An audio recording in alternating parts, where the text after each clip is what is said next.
Welcome back. So I'm going to be sharing the updates for weeks 4 and week 5 today. To reiterate, the reason I'm sharing these videos is to have a diary or a journal to document the journey of taking my business from literally 0 to X. It's one thing to say that, oh, we built this in this amount of time, but another thing to actually have it documented for people to see and for myself to go back to and see that, whoa, 1 year ago, this is where we're at. Okay, yes, so the business I'm talking about is Zakai.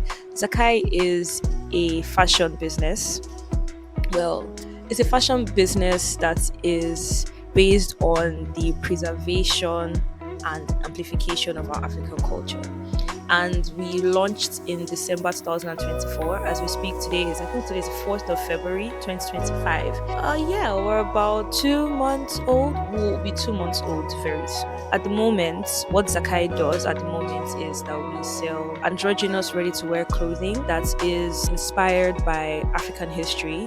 You see the Adinkra symbols featured on the clothes, and also made with batik fabric, locally made batik fabric. And the goal is to have these clothes sell around the world. In the past 2 weeks, a lot has happened from the last update. In the last update, I shared that I was having issues with the batik artisans because when we had the launch, we got a good amount of orders. I made an order to the batik artisans because they're still contractors. Like, these are local artisans who make the fabric in Ibadan. I live in Lagos, and how my process flows is that I tell the artisans what fabric I need made. They make the fabric in Ibadan, they send it to me in Lagos. I go to the tailoring company that makes my clothes. They produce the finished tailored work. Yeah. So that's the process. And throughout January, I was on their necks. Oh, send the clothes. They were taking their time. Even when they sent some fabric to Lagos, it was not like the colors I wanted that were used. And that was a whole thing. We have to invest more money into that. That's a whole nother situation right there. It's hard to say I want to expand knowing that I can't trust my back end, my production. So basically I have to take my production into my own control. So it's backward expansion. Yeah, so backward expansion is what we're doing.